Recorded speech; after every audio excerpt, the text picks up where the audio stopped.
আসসালামু আলাইকুম দর্শক, আশা করছি সবাই ভালো আছেন। দর্শক, রাজধানীতে 4টি পুলিশ বক্সে অটো রিকশা চালকরা হামলা চালিয়েছে।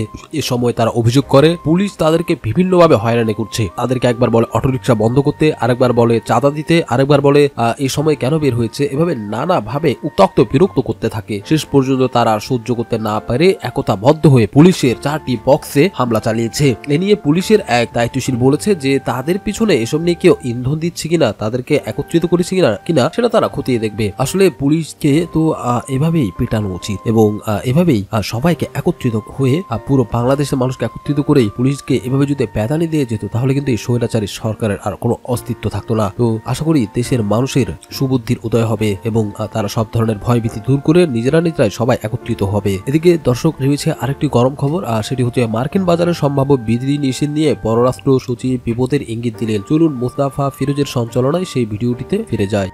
দর্শক, শুভেচ্ছা নেবেন।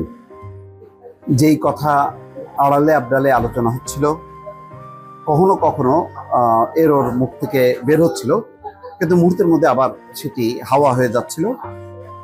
আমি নিজেও আকার ইঙ্গিতে বলার চেষ্টা করেছি, কিন্তু পরিষ্কারভাবে বলিনি এই কারণে যে সেটি বললে বলা হতো যে গুজব ছড়াচ্ছে। এখন স্বয়ং পররাষ্ট্র সচিব বলছেন যে তৈরি পোশাক রপ্তানিতে নিষেধাজ্ঞা আসতে পারে। তার বক্তব্য নিয়ে 2-3টি পত্রিকা ইতিমধ্যে নিউজ করা শুরু করেছে। আশা করা যায় যে খুব দ্রুত আরো অনেকগুলো পত্রিকায় এটি কোড হবে, কেননা খুবই গুরুত্বপূর্ণ কোনো কথা বলেন তেমনটা না। তিনি যথেষ্ট দায়িত্ব নিয়ে কথা বলেন এবং তিনি হয়তো জানেন যে আসলে পরিস্থিতিটা কি। এর আগেও তিনি বলার চেষ্টা করেছেন, কিন্তু তখনও হয়তো বিষয়টা অত গুরুত্ব দিয়ে অনেকে বিষয়টা বোঝার চেষ্টা করেনি। কিন্তু এখন কিন্তু তিনি একেবারেই খোলাসা করে দিলেন যে তৈরি পোশাক শিল্পে একটা নিষেধাজ্ঞা আসছে। আচ্ছা, এই নিষেধাজ্ঞা যদি আসে তাহলে এর প্রতিকার কি আছে? এর প্রতিকার কিন্তু হাতে ছিল। সেটি হচ্ছে যে যদি সরকার এই ব্যাপারে যদি সক্রিয় হতো এবং তাদের যেই পরামর্শ ছিল, এবং এটা নিঃসন্দেহ সৎ পরামর্শ, তারা কি চেয়েছিল পর্যন্ত বিবৃতি দিয়ে বলল যে পিটার হাস বিরোধী দলকে উস্কানি দিচ্ছে এবং এই উস্কানি মতন বিরোধী দল বাংলাদেশের নৈরাজ্য তৈরি করছে এবং এর মাধ্যমে বাংলাদেশের রাজনীতিতে মার্কিন যুক্তরাষ্ট্র হস্তক্ষেপ করছে। যাই হোক, সেই অনেক ইতিহাস, সেই ইতিহাস না বলি, সর্বশেষ তারা কিন্তু শর্তহীন একটি আলোচনার জন্য, সংলাপের জন্য চিঠি দিয়েছিল। কিন্তু ওবায়দুল কাদের কি বললেন?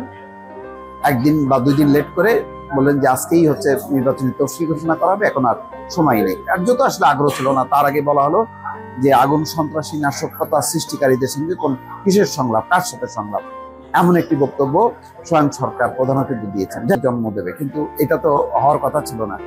এই যে গণতন্ত্রহীন একটি পরিস্থিতি এবং নির্বাচন বিমুখ একটি পরিস্থিতি, সেই পরিস্থিতিতেই কিন্তু সমাজে চরমপন্থা বা উগ্রবাদের জন্ম দেয়। কারখানা বন্ধ, এটি হচ্ছে সাইড এফেক্ট। মূল বিষয়টা ছিল আমাদের একটি শান্তিপূর্ণ, সুষ্ঠু, অবাধ, অংশগ্রহণমূলক নির্বাচন। দর্শক, পোশাক শিল্পে নিষেধাজ্ঞার আশঙ্কার কথা কিন্তু নিজেই স্বীকার করেছে পররাষ্ট্র সচিব মাসুদুল মোমেন। চলুন সেই বিষয়টি নিয়ে এখন কথা বলবেন আরেকজন সাংবাদিক। কিছুদিন ধরেই বাংলাদেশের যে পোশাক রপ্তানি, এই পোশাক রপ্তানির উপর একটা নিষেধাজ্ঞার কথা কিন্তু সব জায়গায় আলোচিত হচ্ছিল।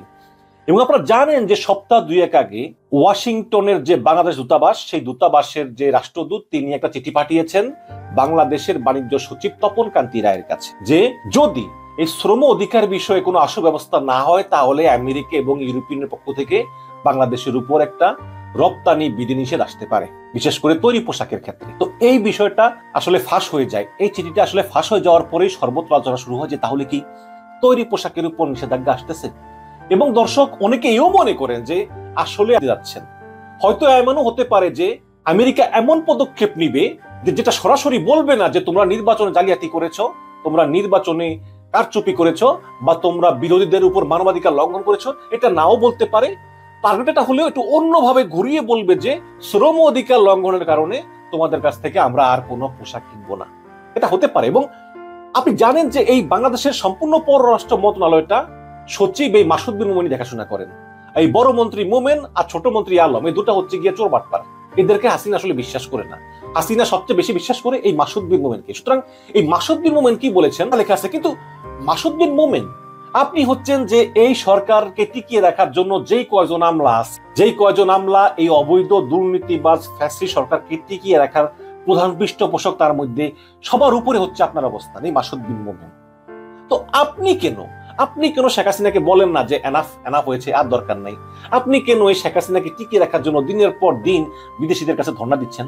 আপনি তো সবই বোঝেন, আর সবই বোঝেন যে আমেরিকা যদি তৈরি পোশাক আমদানি বন্ধ করে দেয় তাহলে আমেরিকার কিছুই হবে না।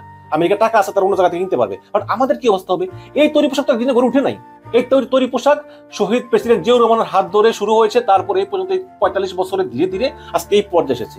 একটা জিনিস গড়তে সময় লাগে, ধ্বংস করতে কিন্তু একটা সেকেন্ডও সময় লাগে। এদিকে দর্শক, ডক্টর ইউনূসের কারাদণ্ড নিয়ে যা বলা হয়েছে, মার্কিন সংবাদ মাধ্যমে শান্তিতে নোবেল পুরস্কার জয়ী ডক্টর মোহাম্মদ ইউনূসকে 6 মাসের কারাদণ্ড দেওয়ার বিষয়ে প্রতিবেদন এসেছে আন্তর্জাতিক প্রায় সব গণমাধ্যম সংবাদে। 1 জানুয়ারি এই বিষয়ে প্রতিবেদন প্রকাশ করেছে এপি ও ওয়াশিংটন পোস্ট।